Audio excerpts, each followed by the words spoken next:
क्या नाम है आपका? साधना। कहाँ की रहने वाली हैं? करेल तहसील के सामने। आज यहाँ एसपी ऑफिस आई हैं, शिकायत की है, क्या मामला है? जी, हमारी एक दुकान है जो राधा मोहन यादव है, उसने हमारी दुकान किराए पे ली थी। अब वो दुकान पे कब्जा करे हुए है और शनिवार के दिन उसने दोबारा उसने हमसे वापस करने के बहाने उसने अपनी बीवी के नाम में दोबारा इकरारनामा करा लिया 1 साल की म्याद में। तो जब उससे तीसरी बार में उससे जब हमने बोला तो उसने वो बैनामा कराना चाह रहा है हमसे। 2 लाख रुपये कह रहा है, 2 लाख रुपये पकड़ो, 8 लाख रुपये का एस्टीमेट दिखा रहा है पूरा। पहली बार का 5 लाख, दूसरी बार में एस्टीमेट 8 लाख का पूरा दिखा रहा है। कह रहा हमसे 18-20 लाख रुपए दो तब हम दुकान छोड़ेंगे। और फिर भी हमने कुछ भी इंतजाम करके हमने कहा तो हमारे पैसे ले ले और हमारा बुक दे दे। और 1 लाख रुपये इसको पूरा जो हमने हमारे भाई ने लिया था वो हमने इसको वापस कर दिया। पता नहीं लिया कि नहीं लिया, वो हमने पता इसने बताया तो हमने आप बता रहे हैं। नहीं बता रहे हैं, आपने भाई को शराब आप पिला के धोखे से ये हाँ शराब उसने मतलब पिलाते रहे और आदमी लड़ करके अंदर घुसड़ते रहे। हमारे भाई को पी लिया हो गया, आधा फालिश हो गया, फिर भी उन लोगों ने पिलाना बंद नहीं करी।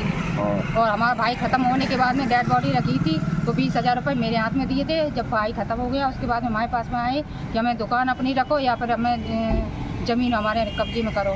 तो हमने की ज़मीन तो अभी वैसे पैतृक संपत्ति में है और वो भी आपने लिखा रखी पहले ही से, तो उसमें हमारा कुछ बोल रहे हैं। तो उसने कहा दुकान रखो। दुकान इसको हमने किराए पे दी। इसने कहा कि दुकान का इकरारनामा हो जाएगा 1 साल के लिए, जैसा नोटरी नहीं हो रहा है। तो नोटरी में इसने इकरारनामा लिख के दिया 2,000 रुपये मंथली देंगे और 1 भी रुपया हमारे हाथ में नहीं दिया।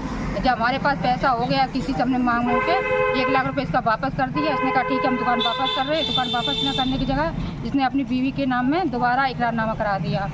और फिर हम लोगों ने कहा तो उसने दुकान पे कब्जा करे हुए है, तब से खाली नहीं करने में आ रहा था। अब ये फर्श वगैरह लेंटर वगैरह पड़वा रहा है तो हमने उसमें ताला डाल दिया। खाली दुकान मिली तो मैंने ताला डाल दिया शनिवार के दिन 2-3 दिन पहले।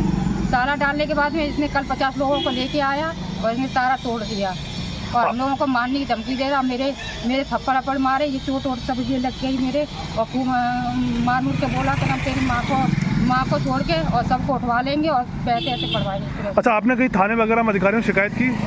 पहले शुरू में गए थे लेकिन कोई सुनवाई नहीं। उन्होंने कहा अदर पार्टी को बुलाओ तब ये देखते हैं क्या होता है। मतलब हमारा ही सुनवाई नहीं है, अदर पार्टी को बुला के काम करवाना चाह रहे हैं। आप किसी समाज से आती हैं? जी हम क्रिश्चियन ईसाई धर्म से। ईसाई धर्म से? हाँ, हमारा एक ही परिवार है। ये लोग सब हमें लोगों को डराया धमकाया। ये कहाँ रहते हैं जिनका आरोप लगा रहे हैं? आरोपी कहाँ रहते हैं? ये झिंगुरपुरा सैफई इटावा वहाँ के रहने वाले हैं। अब क्या चाह रही हैं आप? अब उसमें विवेक भी हमारा ये वो पूरा उसी का सपोर्ट करता है। हमारा हम लोग निकल रहे बैठे उठे सारी जानकारी देता है, वो भी खड़ा होकर उसने भी ताला तोड़वाया है।